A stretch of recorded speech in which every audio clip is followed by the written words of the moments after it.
चाहिए, 2 अगरबत्ती लगा दो, भगवान तो प्रसन्न हो जाता है। और आपने 2 अगरबत्ती लगाई और उससे सौदा किया 3 चीजों का जी, सुख संपत्ति कष्ट मिटे तन का। जी यानी हमने भगवान को बेवकूफ बना दिया, जी भगवान से भी सौदा कर लिया। जी और भगवान निर्मल मन जन सुमोह पावा, मोह कपट छल छिद्र न भावा। जी भगवान आपसे चाहता ही नहीं है, 2 अगरबत्ती लगाने की जरूरत ही नहीं है। जी और भगवान तो बनाए इसलिए है कि तुम्हारे पास में तुम्हें सब कुछ दे दे, जी अपना सब कुछ तुम्हारे लिए लुटा दे। लेकिन पूजनीय बहन जी से एक प्रश्न करके आत्मसमर्पण के बारे में आपको बता देना चाहते हैं कि आत्मसमर्पण भी हमारे जीवन में कितना महत्वपूर्ण विषय है। तो हम जानना चाहते हैं अपनी पूजनीय बहन सुनीता वियोगी से कि बहन जी आप इस प्रश्न का उत्तर ज़रूर हमें बताएं कि आत्मसमर्पण हमारे जीवन में कितना महत्वपूर्ण विषय है और ये क्यों आपने ज़रूरी समझा है मौन साधना में कि हम आत्मसमर्पण करें। जी, जी पहली बात तो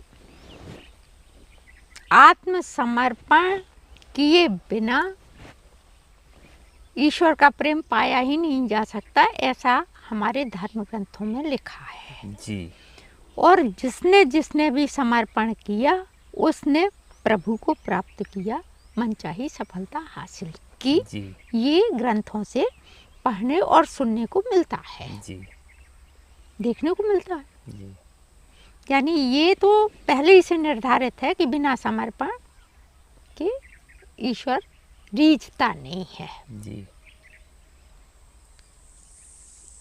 और प्रत्येक पूजा में आपने देखा होगा कि पूजा पहले हम अपनी श्रद्धा के अनुसार कुछ ना कुछ भगवान को समर्पित करते हैं। जी फल, मेवा, मिष्ठान, चढ़ौती, जो कुछ भी हमसे बन पड़ता है वो समर्पित करते हैं। वो तो करते चले आए, वो कर रहे हैं। करते चले आए हैं जी और उसको ये सोचते हैं कि ईश्वर हमसे यही चाहता है जी और हमने ये समर्पित कर दिया।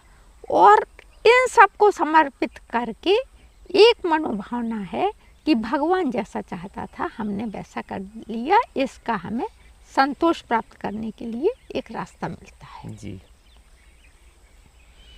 और मैं बतलाना ये चाहती हूँ कि सबसे बड़ी भूल यहीं पर हम कर देते हैं कि समर्पण के नाम पर जो समर्पण होना चाहिए उसे ही समर्पित नहीं करते हम। हमें जो समर्पित करना चाहिए वो समर्पित नहीं करते और जो उसने हमारी आवश्यकताओं की पूर्ति के लिए चीजें दी हैं उनको उसी को दे देते हैं। जी इसलिए ठीक वैसे ही हो जाता है कि उसने जो चीज़ दी और हमने उसकी उसी को दे दी, इसलिए वो हमारी पूजा से और हमारे समर्पण से प्रसन्न नहीं होता। जी वो झूठा है। जी वो चीज़ें उसने तुम्हारे उपयोग के लिए की थी और तुमने उसके प्रसाद का अनादर कर दिया। जी और उसके प्रसाद का अनादर लीलावती कलावती ने किया था, जिसका परिणाम सुख होते होते बहुत बड़ा दुख उन पर टूट पड़ा, जो आप कथा के माध्यम से सुनते हैं। और यही सब आज हो रहा है। तब समर्पण होना कैसे चाहिए? जी भाई समर्पण तो जैसे आरती गाते हैं उसमें भी कहते हैं तेरा तुझको अर्पण क्या लागे मेरा ओम जय जगदीश हरे। और समर्पण हम क्या करते हैं दिखाई देता है कि कुछ प्रसाद, 2 अगरबत्ती जी और उसके बाद हम सौदा करते हैं। उसके आगे की लाइन भी पढ़िए जी,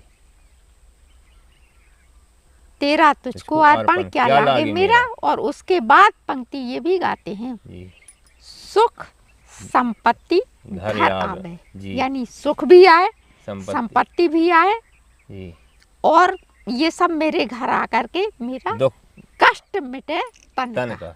जी यानी अगरबत्ती तो समर्पण में हमने एक ही काम, भगवान का क्या चाहिए, 2 अगरबत्ती लगा दो, भगवान तो प्रसन्न हो जाता है। और आपने 2 अगरबत्ती लगाई और उससे सौदा किया 3 चीजों का जी, सुख संपत्ति कष्ट मिटे कष्ट तन में। का। जी यानी हमने भगवान को बेवकूफ़ बना दिया, जी भगवान से भी सौदा कर लिया। जी और भगवान निर्मल मन जन सुमोह पावा, मोह कपट छल छिद्र न भावा। जी भगवान आपसे चाहता ही नहीं है, 2 अगरबत्ती लगाने की जरूरत ही नहीं है। जी और भगवान तो बनाए इसलिए है कि तुम्हारे पास में तुम्हें सब कुछ दे दे, जी अपना सब कुछ तुम्हारे लिए लुटा दे। लेकिन उसका प्रेम प्राप्त करना आवश्यक है, तब वो तुम्हें मनचाही चीजें लुटा देगा, जी तुम जो चाहते हो। और उसके लिए वो चाहता है कि पहले तुम अपना सर्वस्व समर्पण एक बार मुझे करके तो देखो, अपने प्राण मुझे समर्पित करके तो देखो, मेरे ऊपर एक भरोसा, एक बल और एक आस विश्वास का दर्शन करके तो देखो। तो हम सोचते हैं कि हम जा रहे हैं मंदिर में, खाने को मिला तो ठीक, और नहीं तो जेब में पैसा है तो होटल में खा लेंगे। जी भगवान दे देगा तो ठीक, और नहीं देगा तो होटल में। यानी हम भगवान के सहारे के साथ माया का भी सहारा लिए रहते हैं, तब भगवान हमारा सहारा नहीं करता। जी भगवान हमेशा उसका ही सहारा बनता है जो स्वयं अपनी मदद करता है। जी नदी में डूबने वाले के लिए आवश्यक है, यदि वो हाथ पैर चला रहा है तो ईश्वर भी अपना हाथ बढ़ा के उसे किनारे लगा देगा, जो बीच मझधार में डूब रहा है। जी जी और उसका नियम है कि किनारे पर भी डूबने वाला व्यक्ति यदि हाथ पैर नहीं चला रहा तो एक लात और मार देगा कि वो डूब जाए। ये ईश्वर का नियम है। जी तो ये समर्पण की विशेषता दिखाई दी। अब समर्पण क्या होना चाहिए? जी भगवान हमसे समर्पण क्या चाहता है? जी तो भगवान ये चाहता है कि मुझे तुम्हारी ये भौतिक चीज नहीं चाहिए, जी तुम्हारा फल मेवा मिष्ठान मुझे नहीं चाहिए। जी तो क्या चाहिए?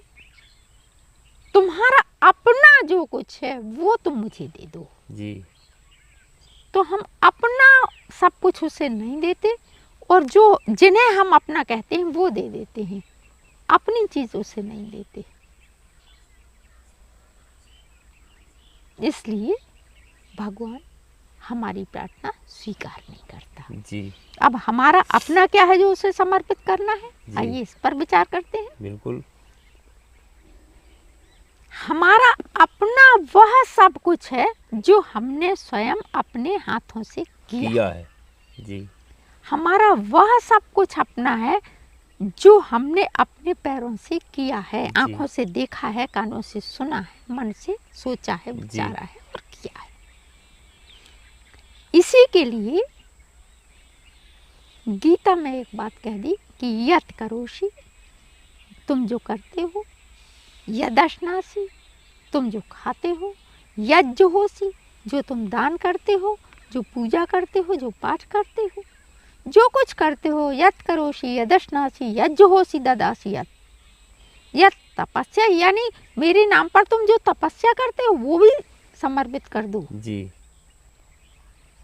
तत्व पुरुष मदर्पणम, वो सबका सब मुझे समर्पित कर दो। और इसी भाषा को हमारे तुलसीदास जी ने रामायण में और सरल भाषा में कह दिया। जी देह धरे कर यह फल भाई, और भजिए राम सब काम बिहाई। जी ये हो गया आपका सर्वस्व समर्पण। इसी समर्पण की बात को भागवत पुराण में भी बताया। जी कायेन वाचा मनसेंद्रियर्वा, यानी काया से, आपने शरीर से जो किया, मन से जो किया, वाणी से जो किया, कायेन वाचा मनसेंद्रियर्वा, बुद्ध्यात्मना, यानी बुद्धि से, आत्मा से, मन से जो जो कुछ किया, बुद्ध्यात्मना वानुसृत स्वभावात्, इन सब के गुण से तुमने जो जो कुछ किया है, इनके स्वभाव से तुमने जो जो कुछ किया है, यानी शरीर से, मन से, बुद्धि से, आत्मा से, इंद्रियों से, इन सबके स्वभाव से तुमने जो जो कार्य किए हैं, कायेन वाचा मनसेन्द्रियर्वा, एक एक शब्द पर ध्यान दीजिए कि क्या आप अपनी पूजा में ऐसा कर पा रहे हैं। बुद्ध्यात्मना वानुसृत स्वभावात् करोति यत् सकलम परस्मै। बहुत बड़ी बात कहती भगवान जी। और बिल्कुल क्लियर कह दिया। जब भक्त ने कहा कि मुझे कुछ समझ में नहीं आ रहा कि मैं समर्पण कैसे करूं, जी। तो भगवान ने कह दिया कि बड़ा सरल है, तुम जो खाते पीते हो, बुद्धि से, आत्मा से, मन से, जो जो इन इंद्रियों से काम करते हो, वो सबके सब मुझे करोति यत् सबको समर्पित कर दो। सकलम परस्मै, तुम सबका सब जो जो कुछ इसके द्वारा किया सब समर्पित कर दो। यानी ये बात मैं कहना चाहती हूँ, ऐसा समर्पण यदि आप अपनी किसी भी पूजा में कर पाए, वो पूजा साकार होकर आपको फलदायी हो जाएगी जी। और ऐसा हो नहीं पाता, समर्पण कोई जानता ही नहीं जानता नहीं। इसलिए इस 15 मिनट की इकाई में एक निश्चित समय में मैंने समय की महत्ता बताई जी कि समर्पण में जान डालना है तो निश्चित समय हो जी, ताकि आपका भगवान कहीं भी है तो वो दौड़कर आपके पास चला आएगा जी। तपस्या, एक निश्चित स्थान पर हम ताड़ासन से खड़े हैं, हिलेंगे नहीं उसके नाम पर, जी जी, कुछ करेंगे नहीं हम।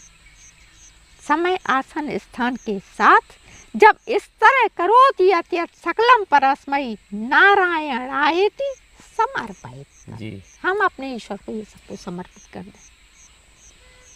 ये समर्पण यानी चौथा काम 15 मिनट की मौन साधना में 6:50-7:05 में जो मानसिक रूप में करना है वो ये करना है जी। इसे कहते हैं आत्मसमर्पण। जी। ये आत्मसमर्पण की परिभाषा मैंने प्रकट करके बताई जी।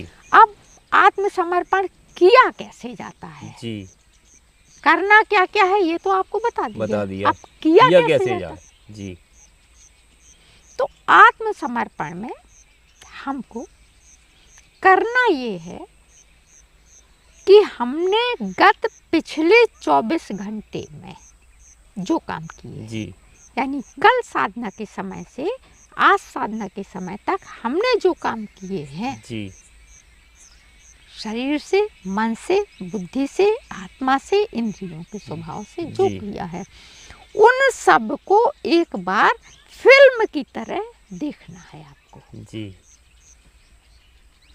कि हम एक 24 घंटे की रील देख रहे हैं। इस समय हमने ये किया, ये किया, ये किया, ये किया, ये किया और उसमें कुछ छूटने ना पाए। जी जी, जैसे फिल्म में आप देखते हैं कि काम कुछ भी हो रहा है, हम हीरो पर ध्यान रखें लेकिन साथ साथ वो क्या काम कर रहा है वो सब गतिविधियां एक साथ हमें दिखाई दे रही हैं। जी जी, इसी तरह से आत्मसमर्पण में हम काम तो ये कर रहे हैं और दिखाई ये दे रहा है कि हमारा हाथ भी हिल रहा है, मन ये कर रहा है, आँख ये कर रही है, ये सब कुछ आपको चलचित्र की भांति अपने आप में दिखाई देगा। जी जी, ये है यानी पिछले 24 घंटे में किए कार्यों का ध्यान करना ही आत्मसमर्पण।